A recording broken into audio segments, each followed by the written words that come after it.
What's up, everybody? Welcome to SLC Puck. I'm your host, Austin Facer. And yes, we're back in familiar territory. We're back at the original SLC Puck Studios, which was a different basement. The more traditional, what has become the more usual headquarters for SLC Puck is currently under construction right now. We're going to try to renovate it, try to make it look nice and fun and do some different stuff with it for next season. So we're doing a little bit of renovation down there. And let's just say the smell of paint fumes would have made the show go even more off the rails than it usually does. So decided to pivot and do tonight's episode from the OG studios here, SLC Puck. So thank you guys for tuning in. I'm your host, Austin Facer. Appreciate the love, support. This is episode 102, I believe, of SLC Puck. So crazy good stuff. Lots of good fun. Lots of enjoyable conversation on the Utah Hockey Club. You can find me on Apple, Spotify, YouTube, KSL.com. Social media has been going crazy.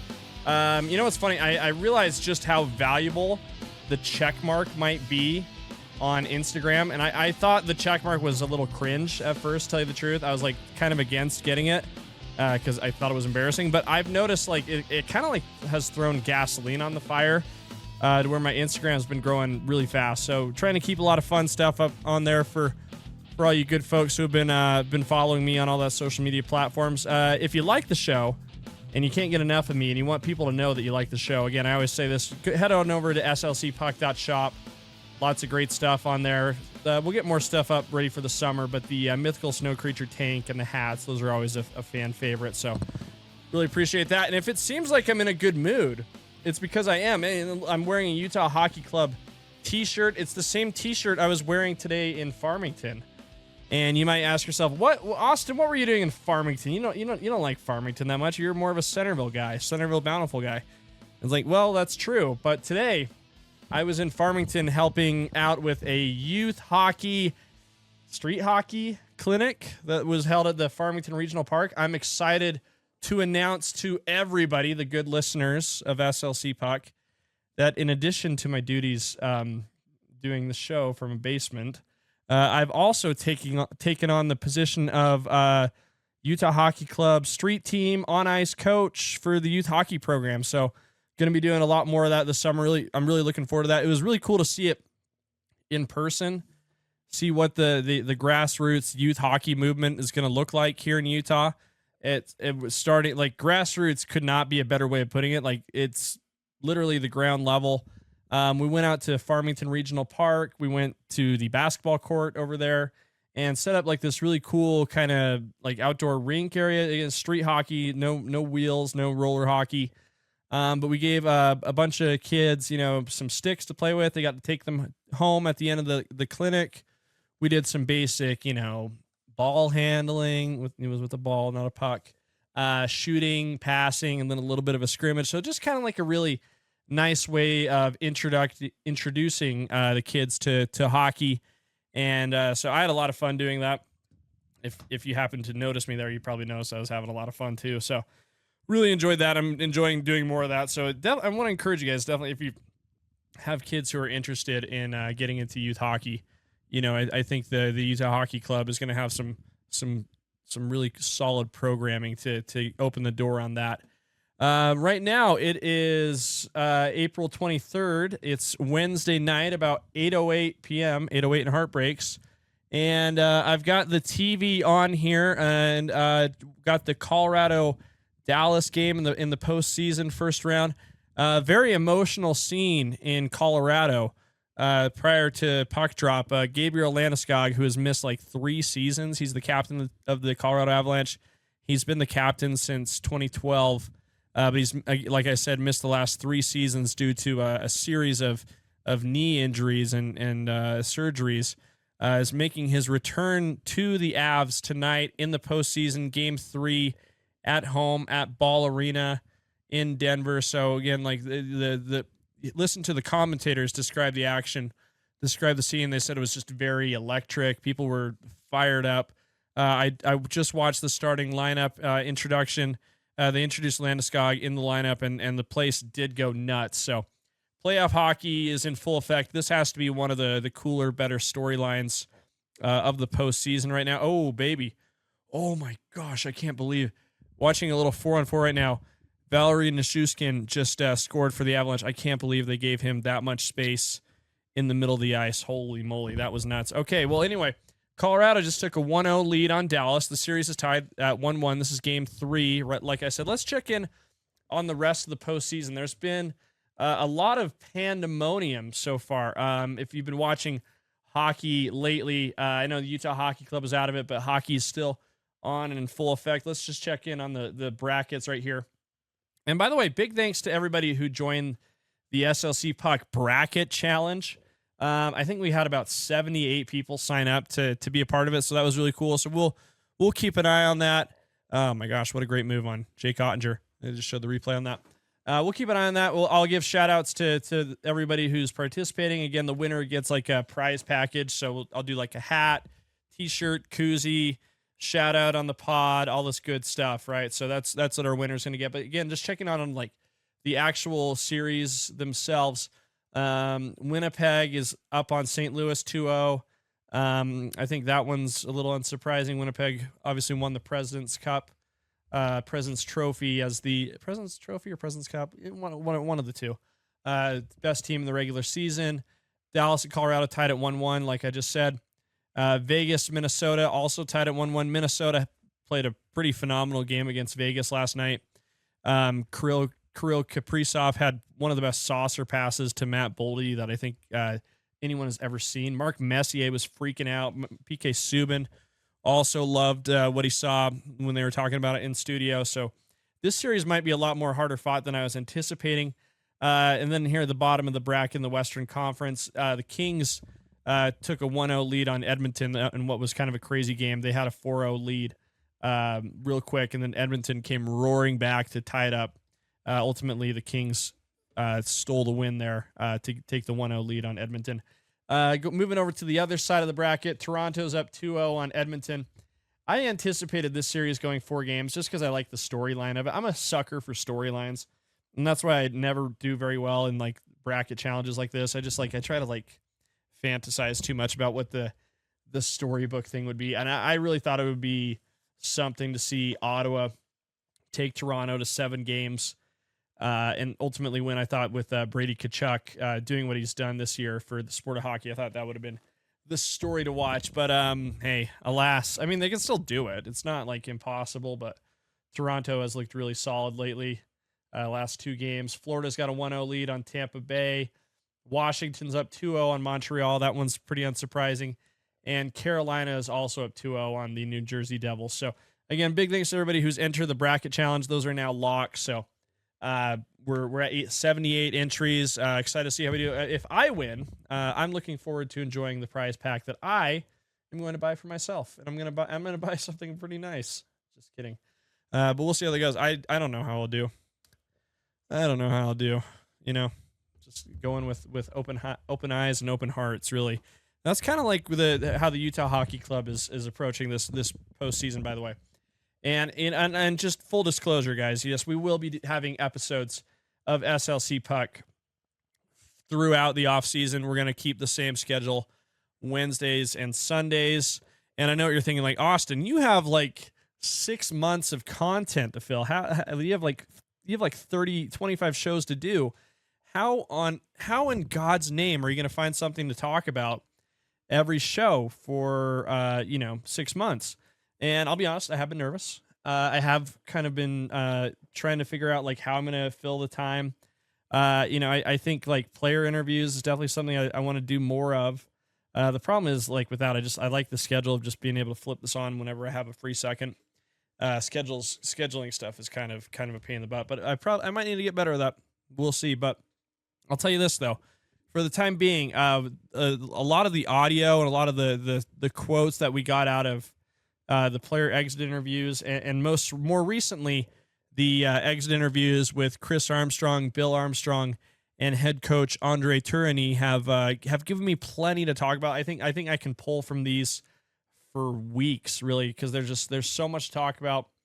There's also, the like these loose ends, I guess you could say. What the heck is that team name going to be, and what's the Delta Center going to look like, right? So a lot of these questions still to be answered, and I think we'll putter along as we go throughout the summer to answer these questions and to cover them as the questions, as the answers come out and come to fruition. And yes, behind me, yes, those are the Veggie Pads that I placed above the couch. I thought it'd be cool to have like a beautiful woman sitting on the couch, but I couldn't find one, so I had to go with the Veggie Pads. So I hope you guys enjoy that view at least. But anyway, back to what I was talking about. Like so many takeaways from these exit interviews with Chris and Bill Armstrong. I want to play some audio here.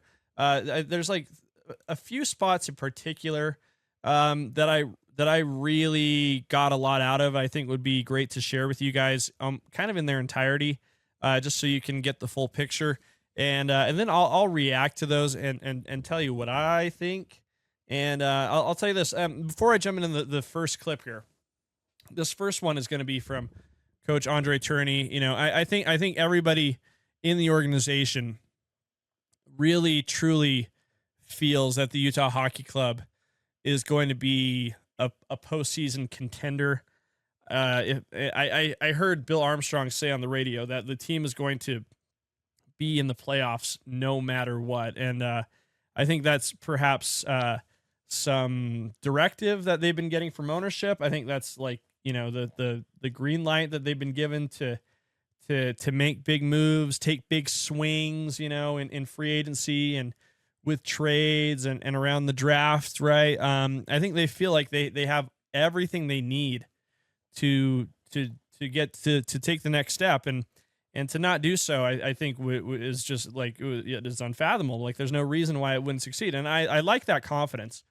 I really do, and I think it comes from a place that's warranted. I think they have all legitimately like a really good team, like a team that played 78 meaningful games last year.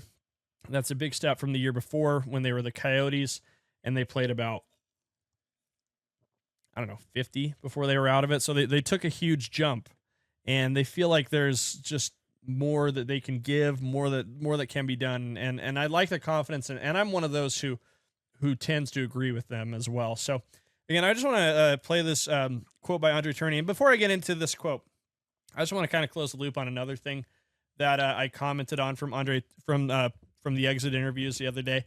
I mentioned that Michael Carcone said that he and management had sort of mutually agreed to part ways heading into next season. And it was like, you hear that and you're like, oh, they had a breakup. That must have been pretty ugly. And it was cool to hear André Turney kind of address that. And the first words out of his mouth were, I love Michael Carcone. But it's just the way it is. Like, and I think that's like something that's like just shows like what the hockey culture really is like. It's like nothing's taken personally, like when they deliver bad news to each other, they don't do so in a way that like scars them or hurts them. And scars them is like an interesting way of phrasing it. I heard Bill Armstrong give an interview to somebody where he said, hey, it's really important to us to sort of preserve the soul of a player. So we don't want to leave them with a scar when we have to have these difficult conversations. And I think that's something that like speaks to like the kind of a very deep empathetical nature within hockey management. That was like really kind of cool to hear, because I think some of us live in the world where, and this is me sometimes, admittedly, where we think everything's cutthroat and like, hey, dog eat dog, hey, screw you, pal, you're out of here, Carcone. And it doesn't sound like that wasn't the case at all. So again, I just thought that was a cool comment by Coach Turney. But I'm going to play this is not the audio I'm going to play. I'm going to play a different clip from his exit interview. And I think the confidence that the Utah Hockey Club has heading into this offseason and then into next season is definitely something to monitor and to feel good about, I think, because like I said, it is warranted. Hey guys, sorry for the interruption. I know we're all excited about the Stanley Cup Playoffs. We want to see who's going to lift the cup, in June, and who's going to receive their championship rings. But if you're in the market for a ring, I want to tell you about Payne Anthony Creative Jewelers and Jonathan's Jewelry. Jonathan's Jewelry's in Cottonwood Heights, Payne Anthony Creative Jewelers, that's at Trolley Square. They're incredible partners and supporters of what we're doing here at SLC Puck. They take incredibly good care of our listeners, too. All you got to do is go in either one of those locations, mention SLC Puck, and they'll knock $100 off your purchase. But what's more, we've been doing this incredible giveaway for quite a while right now. We've been doing it for every episode of SLC Puck since like February. It's been bonkers. All you have to do is scan this QR code, hit send on the message that pops up, and you'll be entered. We've been giving away gift cards like crazy. Lots of people enjoying lots of great stuff at either one of these stores. And guess what? They're having like this incredible consignment sale. They're going to these estate sales and getting tons of incredible vintage jewelry. You're going to want to get in on this ASAP. All right. So don't wait. Don't hesitate. Scan the QR code, hit send on the message, go to the stores, say you listen to SLC Puck, $100 off. Awesome deal. And you'll be sitting pretty for summertime. You'll be able to put that ring on a finger in no time. You don't even need to be in the Stanley Cup playoffs to get that ring, right? Kind of clever, I thought. Anyway, let's get back to the show. Oh, shoot. There it is. Where's the spot? There it is. Jeff right here with Fox 13. You've been through this process of the rebuild. As the head coach, now that you're at this point, what is it like to be the head coach of this group, knowing now you guys are playoff contenders? Yeah, that's fun. You know, don't get me wrong. I embrace every stage because every stage bring a challenge, bring something to get you going to you're chasing something. So there's challenge and important phases, and it's an important stage. I think Dad said you do all of that for one reason: to win. We want to win the cup. That's what we want. Where are we in that stage? I will let you judge that. Having that said, we know we're getting better, and it's exciting because, okay, now we're getting there. We're competitive every night, and now we're looking at the team on the other side, and we're not thinking if they play their B game and we play our A game, we got them. No, we're thinking, okay, let's put the two team and play our A game, both of us, and we'll figure it out in the last 5 minutes who get the post in. You know, that's a great feeling. Okay, sorry, I have nerds cluster in my mouth while I react to that. By the way, it's the best candy ever. I think that's really cool to hear. And now having heard that again, I feel like what I'm hearing is sort of, I guess it's a very self-assured confidence where they're like, yeah, we've been taking our lumps for a couple years as the Arizona Coyotes and at times as the Utah Hockey Club.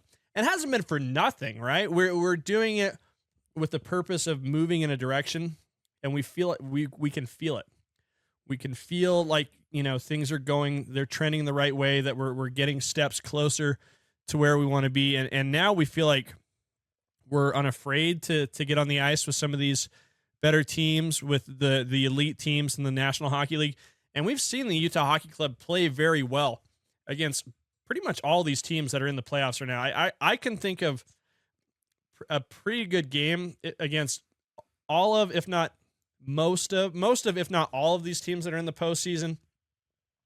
I mean, let's go back to the bracket here. Like, Utah played terrific against Winnipeg at home a couple times. St. Louis, I believe they won the season series on that despite a disappointing performance in the last game of the season. It does feel like Dallas might have had their number. I'll have to check that. But Colorado, I think Utah skated with them decently. I think that Colorado's perhaps the best team in the Western Conference. Utah did beat Vegas 6-0 one time, and I think they have played them pretty well. They also went toe-to-toe pretty well against Minnesota, led by some strong efforts by Clayton Keller. I never felt intimidated by the Los Angeles Kings. I think the Oilers, though, did give us some challenges. So, you know, hey, I take that back. I would say against probably 5 or 6 of the 8 teams in the Western Conference, the Utah Hockey Club has played well against at times. So, again, steps in the right direction. I think it'll be interesting to see how they match up against these playoff teams next year. I mean, the other cool takeaway from this is sort of on the business side, the management efforts, right, and addressing those points were the Armstrong fellas, Chris and Bill, unrelated, who addressed the media jointly for the same exit interview setting on Monday.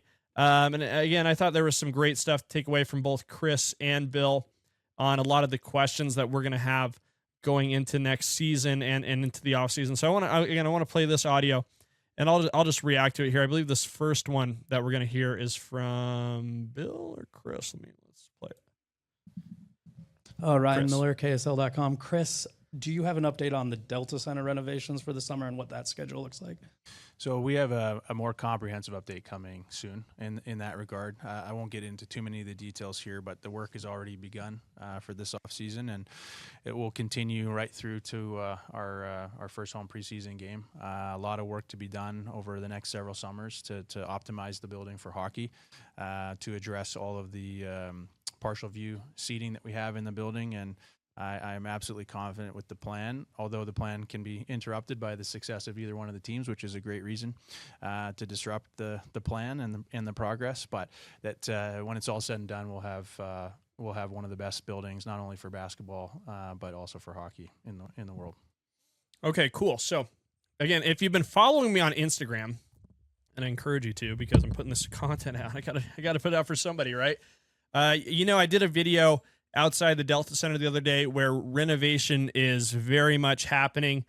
Construction crews are going in and out of the building, but it's like, okay, so what's the timeline here, folks? What's going on? Chris answered the question there, and Ryan Miller, my guy at KSL.com, put together a whole nice little article here. What's going on with the Utah Hockey Club team name and the Delta Center renovations? I'll get to that first part of the question in just a second. But the Delta Center renovations, I think it's going to be again a few years until we really see this come to fruition. Just like Chris Armstrong said, I mean, this I don't know if you guys remember this. I know some of you guys have memories like goldfish there, and myself included from time to time. But I believe the timeline that we've seen is that the building should be completely completed and completely in its newest final form sometime before the start of the 2027 season. So we're a few years away. And again, it's going to be a process that happens every summer, and perhaps if the team does well, that could get interrupted. But I think what Chris is also saying is that that there is a plan to release renderings and some more information soon. We have seen some early renderings of what the new Delta Center is going to look like, along with the transformative rippling effect that this is going to have, in all of in all of Salt Lake City, actually, and in those surrounding blocks. So I think we'll see some updates on that in a little bit, and we'll monitor that for you here at SLC Puck. The other part of the question that Ryan put in the headline here, what's going on with the Utah Hockey Club team name? I think we're close. I think we're really, really close. Ryan here writes, it's long been speculated that the official team name would drop around the NHL draft on June 27th, which fits Armstrong's coming months timeline.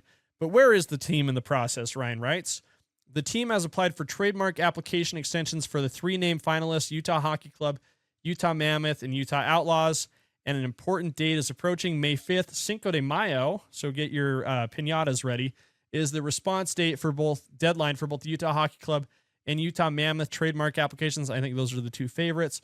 And those responses, or lack thereof, could potentially show where the team is going, although I think they will respond to those. Ryan continues to write, however, the team has also extended the application for Utah Yetis, Utah Mountaineers, Utah Caribou, and plenty more that appeared in the original vote. So it seems the organization is trying to keep the name from being revealed through the trademark option, or maybe it just wants to keep the options open. I tend to believe that the first point is probably more correct. They probably don't want that to be revealed through someone leafing through some trademark office information. Personal opinion, I don't know anything. I do tend to think that we'll have the team name very soon, right? I'm talking to you guys on April 23rd. So there's still 2 months to go before the NHL draft on June 27th.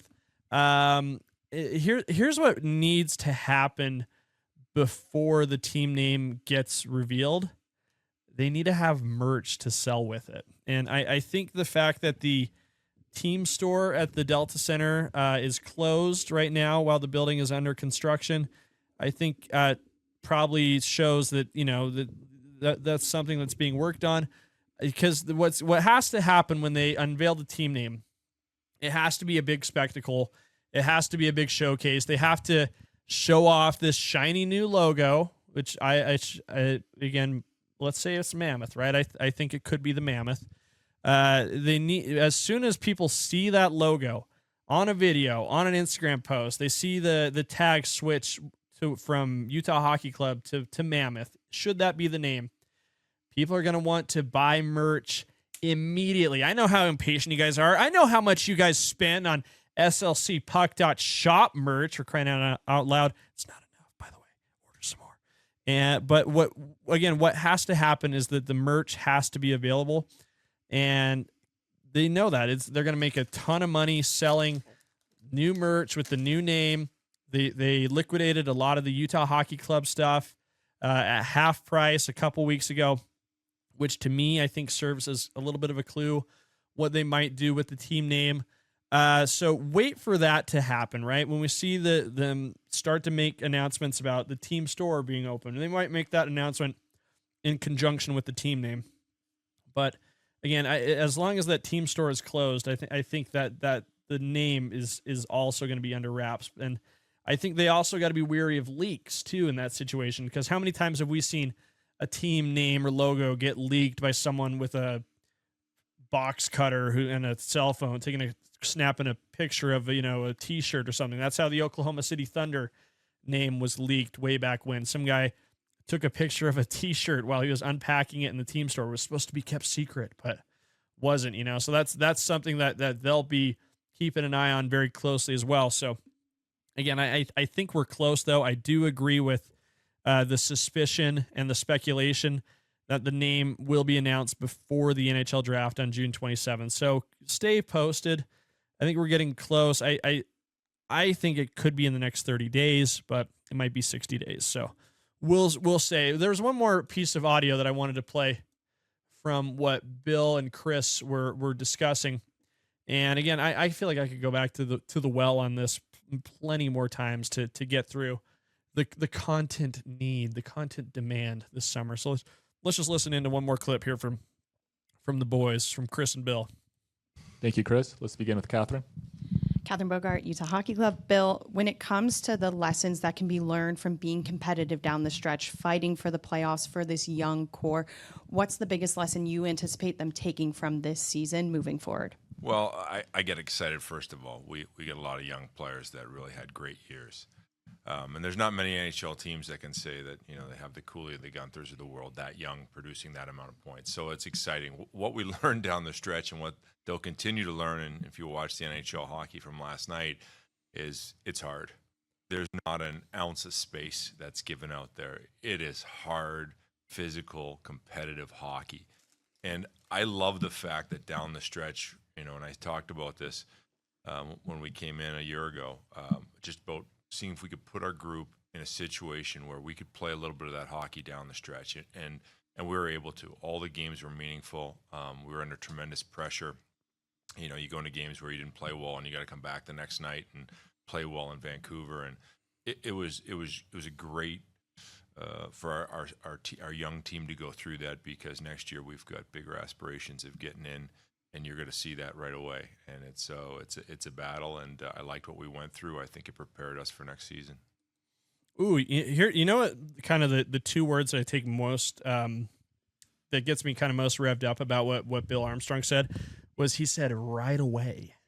You're going to know our team's headed in the right direction right away next season, and I think that speaks to something we talked about early in the year. This last season, is a stat that I butchered from my good friend Clean Hits Trent many a times, where 75% of teams that make the postseason are in a position to do so by American Christmas, something like that, or American Christmas. Everybody celebrates Christmas. American Thanksgiving. So they understand that statistic as well. They understand the importance of getting off to a hot start. How they're going to do that, I think it's going to happen for the Utah Hockey Club in a number of ways. I think, for one, probably the biggest thing that is going to help the Utah Hockey Club perform at a high level next year is they won't be moving to Utah this offseason. They're here already. I think we saw them come out of the gates very, very well, right? The first few games the season last year. But then I think there was something to be said about the fact that they had so much disruption, in their day-to-day lives, like, finding a place to live, getting used to driving on I-15, getting used to driving on 215. What the heck is swig? Oh my gosh, Crown Burger. What's this thing that the guy who podcasts in the basement keeps talking about? It's a cheeseburger with pastrami on it. That kind of stuff, right? The stuff they don't have to deal with that anymore. They know what Crown Burger is. They know the difference between I-15, 215, Legacy Freeway, I-80, Mountain View Corridor, all that stuff, right? They know the difference now. They're home. They're settled. The disruption is not going to be a major factor for the key players on this team next year. And I think that will be something that'll be felt very, very quickly right off the bat. And not to mention, September rolls around, they'll have that brand new shiny practice facility in Sandy to call home as well. So we'll have more updates on that. But again, lots of great takeaways from the fellas there, from Chris and Bill Armstrong at Utah Hockey Club exit interviews. So we'll go back to the well for more stuff on that, but we appreciate you for tuning in. Episode 102 of SLC Puck is in the books, headed to the Library of Congress. Don't forget to like, comment, subscribe. We'll be back in our revamped and reimagined studios soon. Thanks for bearing with me, and thanks for being here. And we'll talk soon.